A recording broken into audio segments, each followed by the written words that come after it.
Bonjour à toutes et à tous, c'est Sasa qui vous rejoint pour le décryptage sur l'antenne de Radio Taïwan International. En ce jour de Noël, je vous propose une histoire douce amère autour du documentaire Island of the Winds, Da Feng Zhi Dao, l'île des vents. À Noël, certaines associations organisent des réveillons solidaires, une très belle initiative pour ne laisser personne de côté. C'est un peu de ça que nous allons parler aujourd'hui, mais dans un contexte très différent. Island of the Winds, de la réalisatrice Xu Yating, documente de manière émouvante l'histoire des derniers résidents du sanatorium de Lesheng à Xinzhuang, un district de Nouveau-Taipei. Ce sanatorium, qui est le seul ayant jamais existé à Taïwan, a été construit dans les années 1930 par les colons japonais et à l'époque, les malades de la lèpre y étaient confinés à vie.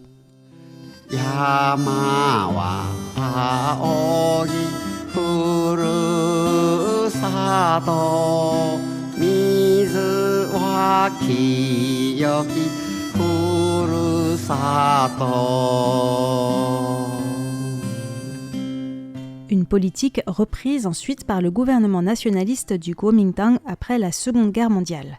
Suite à la découverte d'un traitement efficace contre la lèpre, les patients ont été autorisés à quitter le sanatorium à partir de 1954. Toutefois, comme ils avaient souffert de l'isolement et qu'ils souffraient toujours de discrimination, un certain nombre d'entre eux sont restés vivre à Lesheng, Lesheng qui signifie d'ailleurs « vivre heureux ».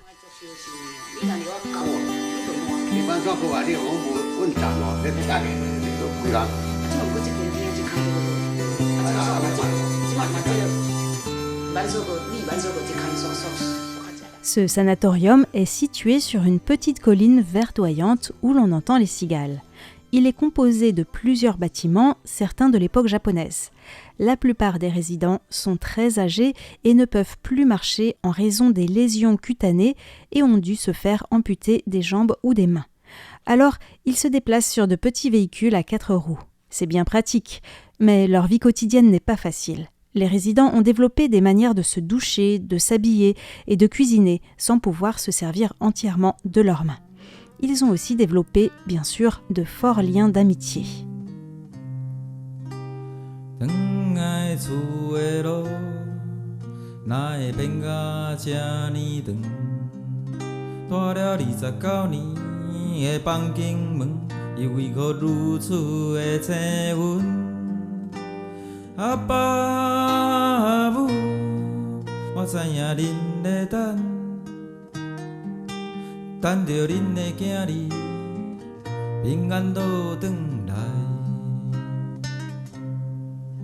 Mais au début des années 2000, ils ont été confrontés à un projet de développement qui les a mis à rude épreuve.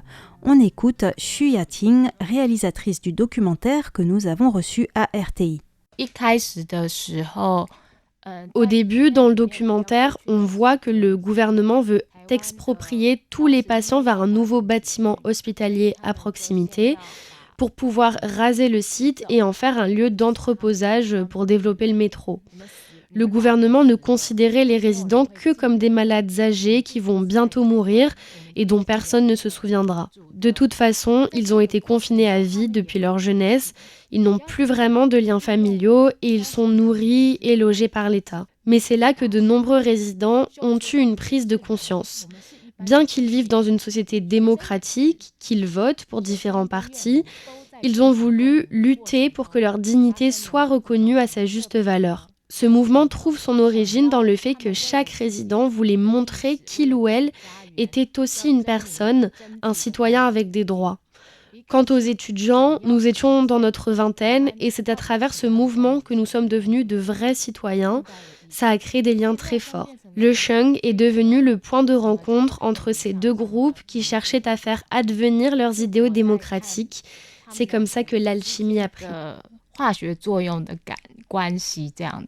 Ce qui est particulièrement intéressant dans ce mouvement social, c'est que, comme l'a souligné Yating, des étudiants se sont joints aux résidents dans cette lutte. Car au début des années 2000, de jeunes étudiants se rendaient souvent à Lesheng. Certains étaient désœuvrés ou n'avaient nulle part où aller. D'autres étaient bénévoles d'associations religieuses. D'autres encore y menaient des recherches sur l'histoire médicale ou la vie des résidents. At the beginning, those students are similar like me. Au début, les étudiants, comme moi, étions intéressés par les histoires des résidents, par leur vie dans ce sanatorium. Mais ensuite, nous avons réalisé qu'ils étaient confrontés à une lutte acharnée de la part du gouvernement et qu'il s'agissait de questions de droits humains auxquelles nous pourrions aussi être confrontés dans le futur. Tout au long de la lutte, nous avons fait face à une grande violence politique. Nous avons pu nous rendre compte de la vérité à propos du pouvoir. Le pouvoir est violent, écrasant et si proche de nous. It can be so close to us.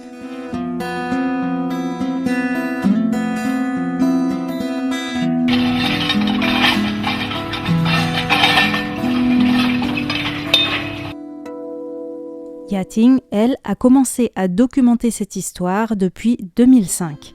Son documentaire s'étend donc sur une période de 20 ans. Elle ne s'attendait pas à filmer aussi longtemps et à ce que la lutte soit aussi dure.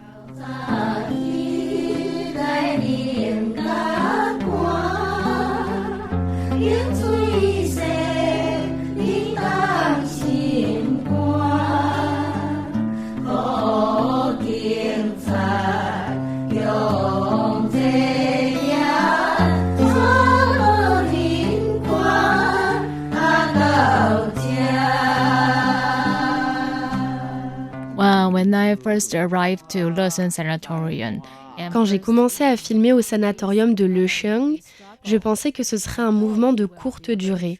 Je ne m'attendais pas à documenter une lutte aussi longue et compliquée. Mais c'était très important pour les résidents du sanatorium et cela avait aussi du sens pour la démocratie et l'histoire de Taïwan. Au début, les gens se disaient « Des résidents du sanatorium de Leung ne veulent pas partir comme le demande le gouvernement. Ils se battent pour rester chez eux. » Mais quand on commence à écouter leurs histoires et à comprendre leur vie, on réalise toutes les injustices auxquelles ils ont dû faire face.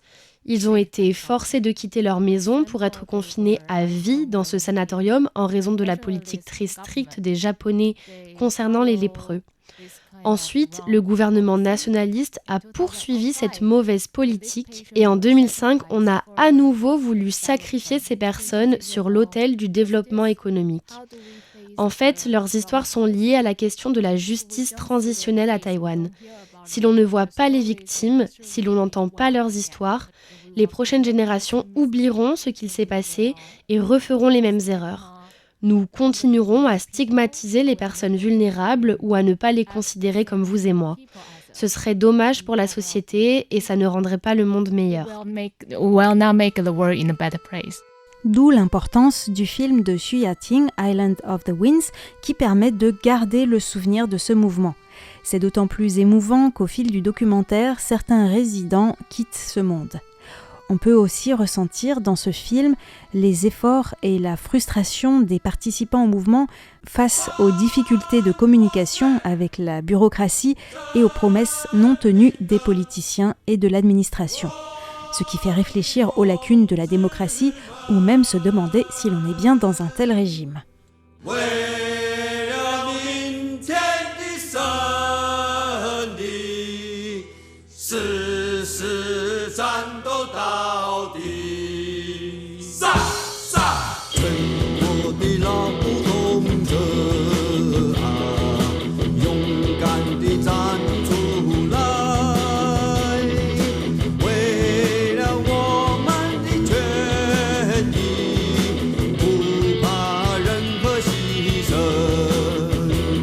Actually, for me, democracy is not perfect. En fait, pour moi, la démocratie, ce n'est pas un régime parfait.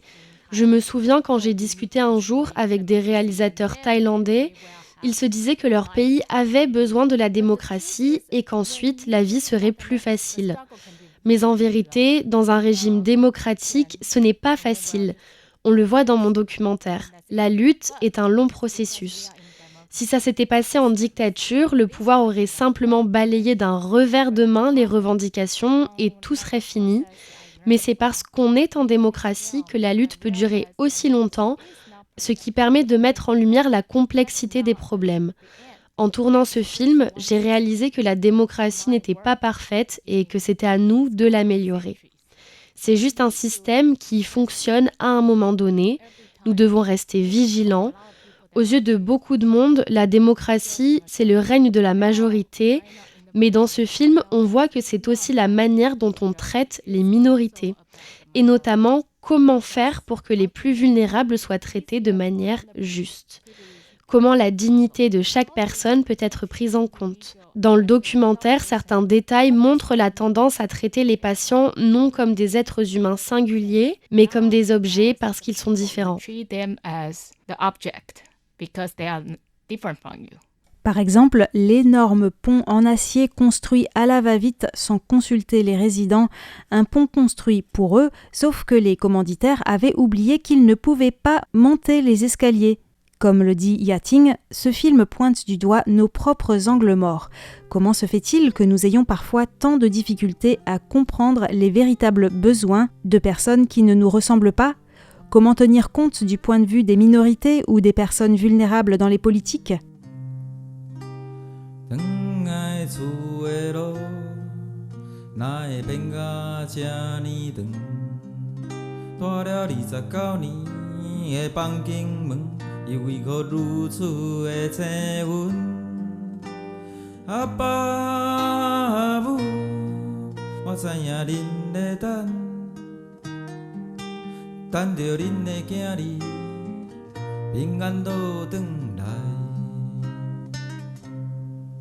En plus des réflexions intéressantes sur le système politique ou encore sur les discriminations que suscite ce documentaire, ce film m'a aussi fait penser à l'importance de ce qui est immatériel.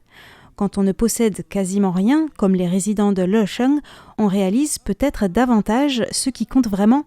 À mes yeux, ce sont les souvenirs et l'amitié, ou dit autrement, les souvenirs des moments passés avec les compagnons d'infortune dans ce sanatorium. Mais Yating n'est pas tout à fait du même avis. Je pense que ce n'est pas parce qu'ils ne possèdent presque rien, mais que c'est plutôt quelque chose que l'on retrouve aussi chez nos grands-parents ou chez les personnes âgées à Taïwan. Porter le même t-shirt pendant 20 ans, ne pas gaspiller, prendre soin des autres. Les patients de Lecheng vivaient un peu en autarcie, donc ils n'ont pas été très influencés par la modernisation. À chaque fois que j'allais sur place, les vieilles dames me demandaient si j'avais mangé, et si j'avais le ventre creux, elles me préparaient tout de suite à manger. Leurs sentiments à notre égard sont très émouvants. C'est peut-être aussi parce qu'ils n'ont pas de descendance, alors ils aimaient les étudiants un peu comme leurs petits-enfants. Il y avait une véritable chaleur humaine, on prenait soin les uns des autres. Je crois que c'est la raison pour laquelle ce mouvement social a pu durer aussi longtemps. Les autres mouvements se délitent après quelques temps parce que les gens ne s'entendent plus entre eux.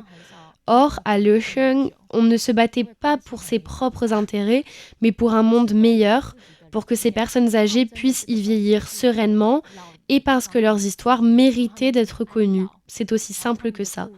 Nous avons tenu bon malgré le sentiment d'échec parfois, parce que nous prenions soin les uns des autres. Les étudiants étaient convaincus que les histoires des résidents avaient de la valeur et les résidents reconnaissent la contribution que ces jeunes apportaient à la société. C'est surtout pour leur dignité que les résidents de Lecheng ont lutté pour être reconnus en tant qu'êtres humains à part entière et pas seulement comme des malades.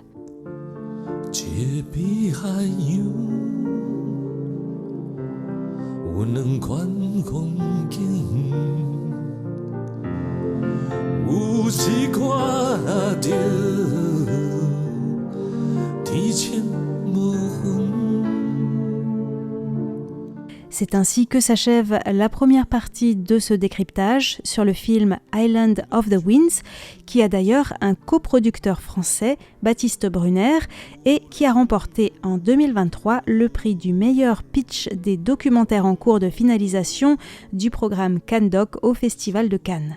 Island of the Winds a aussi décroché le Grand Prix et le prix du meilleur documentaire au Taipei Film Awards cette année. Il est encore projeté en salle ces jours-ci, donc si vous êtes à Taïwan, n'hésitez pas à aller le voir, d'autant plus que les sous-titres sont en mandarin et en anglais.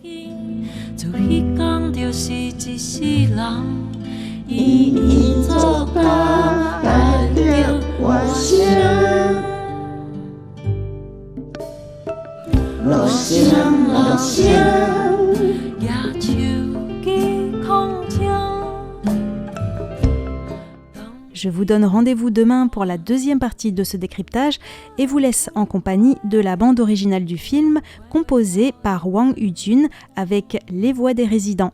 Nous avons aussi écouté des chansons composées par les résidents eux-mêmes aujourd'hui et également par le groupe Heisho Nakashi avec qui ils ont coopéré pour ces chansons.